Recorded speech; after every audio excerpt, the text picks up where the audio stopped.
आपका यूनिक प्रज्ञान यूट्यूब परिवार में मैं प्रज्ञान सर हार्दिक स्वागत करता हूं, वंदन करता हूं, अभिनंदन करता हूं।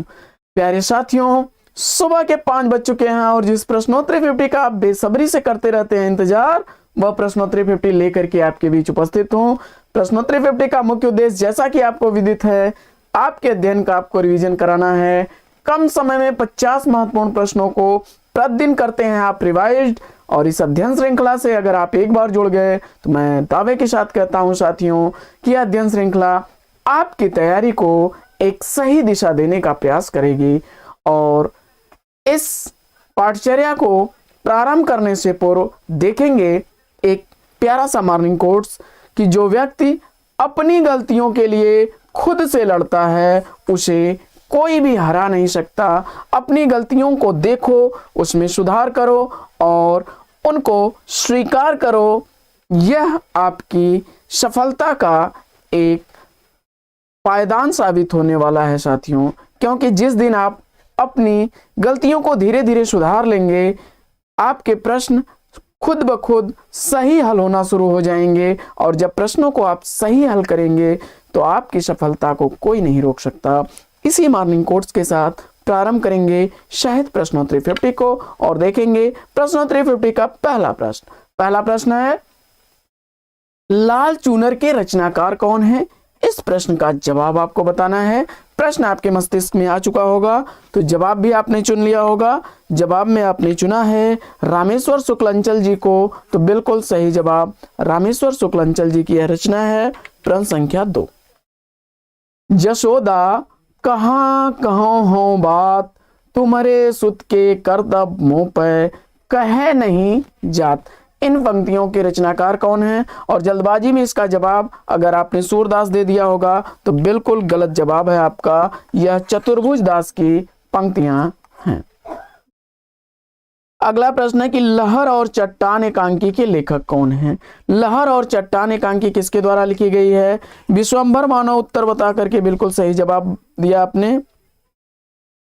अगला प्रश्न, 9 साल छोटी पत्नी किसकी रचना है?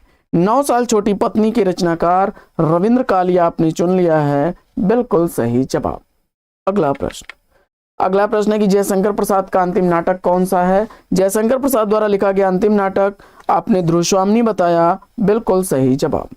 अगला प्रश्न, राह के दीपक मेधावी कृतियों के रचनाकार कौन है? तो राह के दीपक मेधावी कृतियां रांगे राघव द्वारा लिखी गई रचनाएं हैं। अगला प्रश्न है कि ध्रुव चरित के रचनाकार कौन है?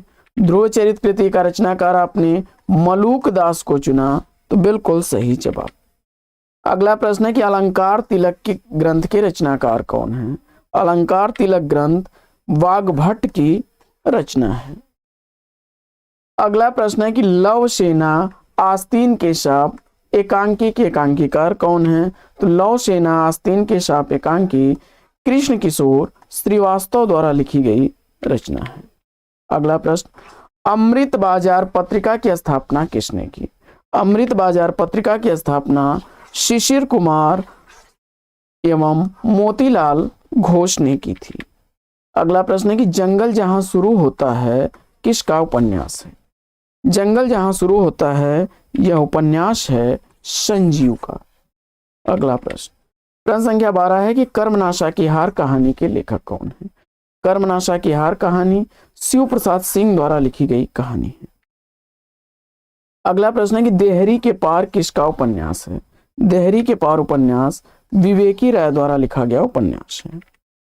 अगला प्रश्न संख्या 14 है कि इलाचंद्र जोशी की प्रथम कहानी कौन सी है? इलाचंद्र जोशी द्वारा लिखी गई प्रथम कहानी सजनवा है। प्रश्न संख्या 15 है कि प्रिया नीलकंठी निषाद बांसुरी निबंध के निबंधकार कौन है? प्रिया नीलकंठी निषाद बांसुरी निबंध कुबेर नाथ राय द्वारा लिखे गए निबंध है। अगला प्रश्न है कि मैं उस जनपद का कवि हूं कृति के रचनाकार कौन है?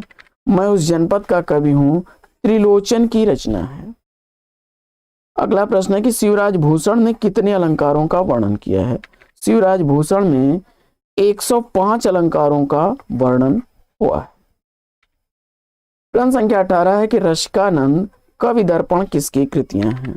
रसिकानंद और कवि दर्पण ग्वाल कवि की रचनाएं। अगला प्रश्न है कि नंददास की किस रचना का संबंध नायिका भेद से है? नंददास की रस मंजरी का संबंध नायिका भेद से है।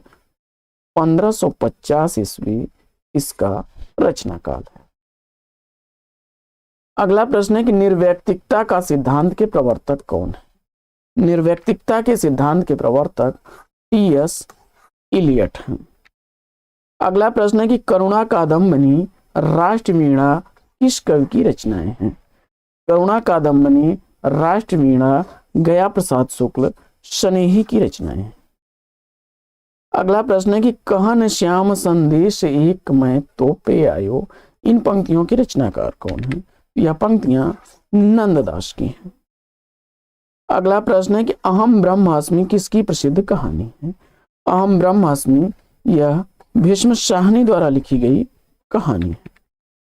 अगला प्रश्न है कि सप्तपर्णा दीपशिखा के रचनाकार कौन है? सप्तपर्णा दीपशिखा महादेवी वर्मा की रचनाएं हैं। अगला प्रश्न है कि कवि कल्पद्रुम के रचनाकार कौन है? कवि कल्पद्रुम कृति श्रीपति और द्विजदेव की रचना है। अगला प्रश्न है कि प्रेत की छाया, परदेश की रानी, जिप्सी उपन्यासों के लेखक कौन है? प्रेत की छाया, परदेश की रानी, जिप्सी उपन्यास इला चंद्र जोशी द्वारा लिखे गए उपन्यास हैं। अगला प्रश्न है कि सबसे बड़ा सिपहिया शब्दबद्ध किसका उपन्यास है? सबसे बड़ा सिपहिया और शब्दबद्ध वीरेंद्र जैन द्वारा लिखा गया उपन्यास है। प्रश्न संख्या 28 है कि पाजेब अपना अपना भाग्य किसकी कहानी है? पाजेब अपना अपना भाग्य जैनेन्द्र की कहानी। अगला प्रश्न है कि राखी की लाज नाटक के नाटककार कौन है? राखी की लाज नाटक वृंदावन लाल वर्मा द्वारा लिखा गया नाटक है। गर्भरंडा रहस्य के रचनाकार कौन है? गर्भरंडा रहस्य का रचनाकार आपने नाथूराम शर्मा शंकर को चुना, तो बिल्कुल सही जवाब। अगला प्रश्न है कि भक्त नामावली के रचनाकार कौन है? भक्त नामावली का रचनाकार आपने ध्रुवदास को चुना, तो बिल्कुल सही जवाब। अगला प्रश्न है कि आधुनिक साहित्य की प्रवृत्तियां किसकी साहित्य इतिहास रचना है? आधुनिक साहित्य की प्रवृत्तियां नामवर सिंह की साहित्यिक रचना है। यह साहित्य इतिहास ग्रंथ नामवर सिंह का है, आलोचनात्मक ग्रंथ है। अगला प्रश्न है एकांकी संकलन हवालात के लेखक कौन है? तो हवालात सर्वेश्वर दयाल सक्सेना की एकांकी है। दुखनी बाला नाटक के नाटककार कौन है? दुखनी बाला नाटक राधा कृष्णदास द्वारा लिखा गया नाटक है। अगला प्रश्न सिद्धांत पंचाध्यायी के रचनाकार कौन? सिद्धांत पंचाध्यायी रचनाकार आपने नंददास को चुना, बिल्कुल सही जवाब। अगला प्रश्न अमृतलाल नागर का पहला उपन्यास कौन सा है? तो अमृतलाल नागर द्वारा लिखा गया पहला उपन्यास महाकाल है। श्रीलाल शुक्ल का पहला उपन्यास कौन सा है? तो श्रीलाल शुक्ल द्वारा लिखा गया पहला उपन्यास अज्ञातवास है। सात आसमान उपन्यास के उपन्यासकार कौन है? तो सात उपन्यास असगर वजाहत द्वारा लिखा गया उपन्यास है। अगला प्रश्न है कि भारत सौभाग्य नाटक के लेखक कौन है? तो भारत सौभाग्य नाटक बद्री नारायण चौधरी प्रेमघन द्वारा लिखा गया नाटक है। अगला प्रश्न है कि प्रलय सृजन जीवन के गान रचना के रचनाकार कौन है? तो प्रलय सागर, प्रलय सृजन, जीवन के गान दोनों ही रचनाएं शिव मंगल सिंह सुमन द्वारा लिखी गई रचनाएं। अगला प्रश्न है कि खजुराहो का शिल्पी किस नाटककार की नाट्य रचना है? खजुराहो का शिल्पी शंकर शेष की रचना है। अगला प्रश्न है कि अंगद पैज के रचनाकार कौन है? तो अंगद पैज कृति ईश्वर दास की रचना है। प्रबंध चिंतामणि के रचनाकार कौन है? तो प्रबंध चिंतामणि मेरुतुंगाचार्य की रचना है। 1226/7 1226/7 एकांकी के एकांकीकार कौन है? तो जवाब हो जाएगा मोहन राकेश। उखड़े हुए लोग उपन्यास के उपन्यासकार कौन है? तो उखड़े हुए लोग उपन्यास राजेंद्र यादव द्वारा लिखा गया उपन्यास है। अगला प्रश्न है कि अग्निबीज किस विधा की रचना है? अग्निबीज लिखा गया अमृत मार्कंडेय द्वारा उपन्यास है साथियों, बीज उपन्यास नहीं, अग्निबीज की बात हो रही है। अग्निवीज उपन्यास विधा की रचना है, मार्कंडेय द्वारा लिखा गया है।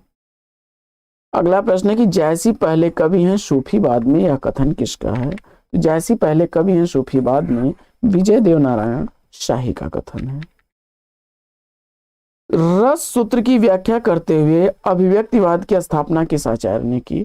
तो रस सूत्र की व्याख्या करते हुए अभिव्यक्तिवाद की स्थापना करने वाले अभिनव गुप्त हैं। हिंदी का पहला राजनीतिक नाटक किसे माना जाता है? तो हिंदी का पहला राजनीतिक नाटक भारत दुर्दशा को माना जाता है। कवि वचन सुधा का प्रकाशन वर्ष क्या है? तो कवि वचन सुधा भारतेंदु हरिश्चंद्र द्वारा संपादित पत्रिका 1859 ईस्वी का प्रकाशन वर्ष है। तो साथियों, आज की यह पाठचर्या आपको कैसी लगी कमेंट्स करके जरूर बताइएगा। तो आज की इस पाठचर्या में लेते हैं पर विराम, फिर मिलेंगे आपसे अगले वीडियो में एक नए प्रकरण, एक नया टॉपिक, एक नए अंदाज में। तब तक के लिए लेते हैं आपसे विदा। आपका जीवन मंगलमय हो। बेस्ट विशेष, बेस्ट ऑफ लक। जय हिंद साथियों।